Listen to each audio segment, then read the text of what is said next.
Hello student, welcome to एजुरुद्रम success classes.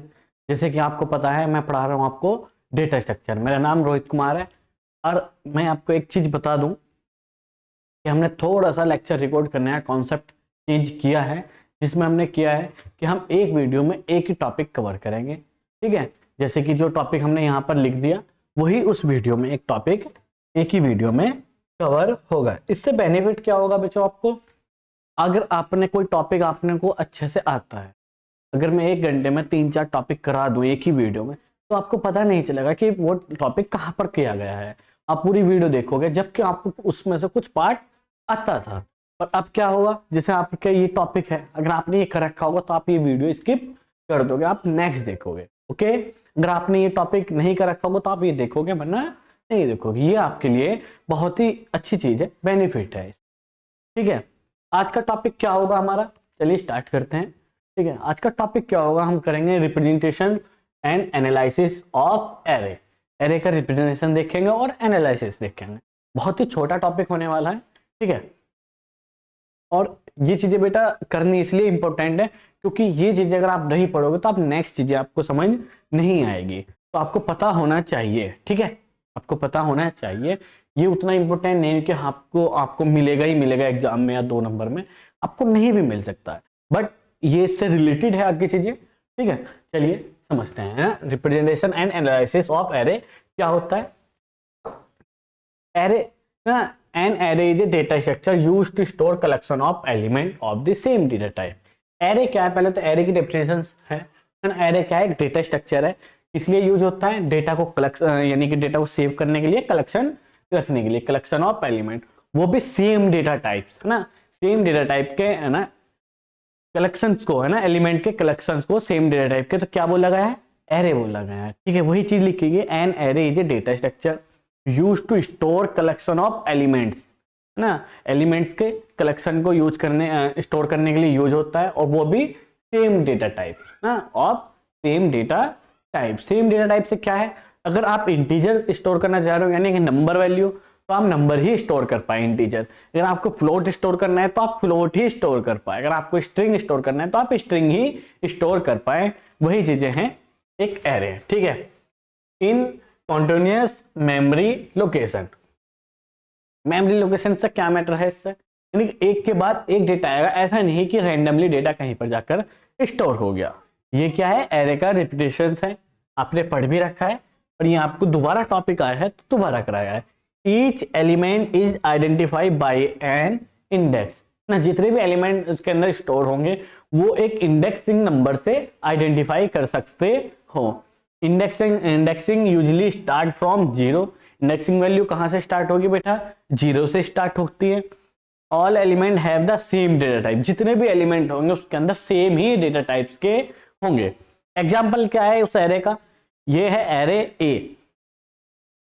ठीक है, एरे ए 10 20 30 40 50। एक सेकेंड रुकेंगे। हाँ, ठीक है, एक चीज मैं यहां पर थोड़ा सा चेंज करना चाहूंगा। ठीक है, ये एक एग्जाम्पल लिखने के तौर पे बताया गया है कि अगर आप देखा जाओगे तो ये रियल एग्जाम्पल नहीं है। रियल एग्जाम्पल अगर आपको सी में लिखना है तो ऐसे लिखा जाता है।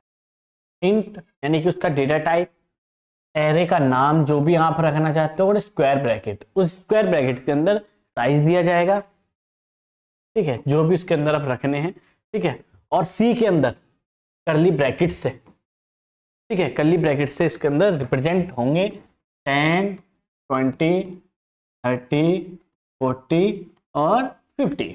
इस तरीके से डेटा आता है। ठीक है, ये कॉन्सेप्ट जावास्क्रिप्ट में चलता है। ठीक है, इंडेक्सिंग वैल्यू क्या होगी? इंडेक्सिंग वैल्यू 0 से स्टार्ट होती है, 1। ठीक है, इंडेक्स 1 0 1 2 3 और 4। ठीक है, अगर आपको 20 प्रिंट कराना है, 20 अगर आपको प्रिंट कराना है तो आप इंडेक्सिंग नंबर क्या होगी 20 की? 1। अगर आप इस तरीके से लिखोगे कहीं, ठीक है, एरे, का नाम क्या है गया 1, और इसको प्रिंट कराने की कोशिश करोगे तो 20 प्रिंट हो जाएगा। ठीक है, समझ में आई बेटा? बात समझ में आई है? ठीक है, ये इसका एग्जाम्पल है एरे रिप्रेजेंटेशन। ये 1D एरे हैं, ठीक है। आगे चलते हैं। अगर आप देखेंगे मेमोरी रिप्रेजेंटेशन, मेमोरी के अंदर कैसे रिप्रेजेंट होता है। इफ द बेस एड्रेस, है ना, कहीं पर पहला एलिमेंट जहां पर स्टोर होगा, पहला एलिमेंट जहां पर भी स्टोर होगा उसको हमने बेस एलिमेंट मान लिया 1000, ओके, ठीक है। And each element takes 4 bytes, जितने भी एलिमेंट्स होंगे वो एक एलिमेंट 4 बाइट्स लेता है मेमोरी के अंदर, एक एलिमेंट 4 बाइट्स ले रहा है, ठीक है। तो पहला वैल्यू कहां पर जाके स्टोर हुई बेटा, 1000 पर, ठीक है, 1000 पर। दूसरी कहां पर स्टोर होगी, प्लस कर देंगे 4 प्लस करने के बाद कहां पर स्टोर होगी 1004, ठीक है। थर्ड एलिमेंट कहां पर स्टोर होगा 1008 और फोर्थ एलिमेंट कहां पर स्टोर होगा 1012, ओके। इस तरीके से 4 प्लस होता रहेगा और एलिमेंट सेव होते रहेंगे, यानी कि इंसर्ट होते रहेंगे। अगर आप कहे एड्रेस फॉर्मूला, अगर 1D में अगर आपको एड्रेस निकालना है किसी भी एलिमेंट का कि उस एलिमेंट का एड्रेस क्या है, अगर मैं कहूं, ठीक है, अगर मैं कहूं, मान लो अगर मैं यहां पर एक एरे बना लेता हूं, ठीक है, इंट एरे साइज हो गया 5 इक्वल, ओह बेटा 10 हो गया, 20 30 40 और 50।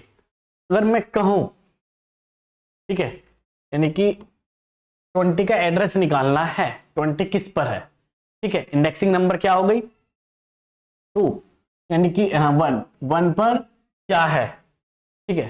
तो हम अगर इस तरीके से निकाल सकते हैं इस फॉर्मूले का। बेस क्या है बेटा, जो दिया है, आई क्या है जिसका निकालना है, उस पर क्या एलिमेंट है, यानी कि इंडेक्सिंग 1, साइज क्या है 4, साइज क्या है बेटा 4 है, ठीक है।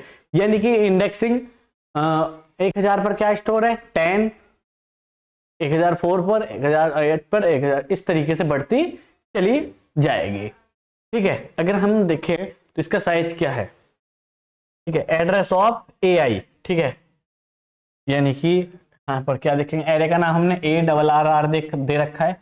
आप चाहो तो ये चीजें भी ए भी दे सकते हो, ठीक है, हम ए ही देते हैं, ठीक है, ए दिया मान लो हमने नाम, ठीक है। तो हमने लिखा 1 का निकालना है, 1 पर क्या है, ठीक है, बेस कितना है, बेस 1000 है, प्लस आई कितना है 1, मल्टीप्लाई साइज, साइज कितना है 4 मल्टीप्लाई 1 यानी कि 1, तो A1 का कितना आ जाएगा 1004। ये क्वेश्चन आपको 2 नंबर में बन भी सकता है, ठीक है। वैसे तो आप आगे मिल जाएगा ये क्वेश्चन, वैसे तो आपको ये क्वेश्चन आगे मिल जाएगा, ठीक है। इस तरीके से अगर यहाँ पर कह देता वो कि इसका एलिमेंट यानी कि 2 इंडेक्सिंग पर क्या स्टोर है वो निकाल लो, तो यहाँ पर क्या आ जाता है 2, यहाँ पर क्या आ जाता है बेटा 2, तो 2 मल्टीप्लाई 4 यानी कि 8, 1008, तो ये निकल जाता, ठीक है। ये इसका फॉर्मूला है मेमोरी रिप्रेजेंटेशन का, ओके। 1D एरे ध्यान रखेंगे, ये 1D एरे का, हालांकि ये सब चीजें आगे कराऊंगा मैं, ठीक है। एक ओवरव्यू हो गया, आगे देखते हैं।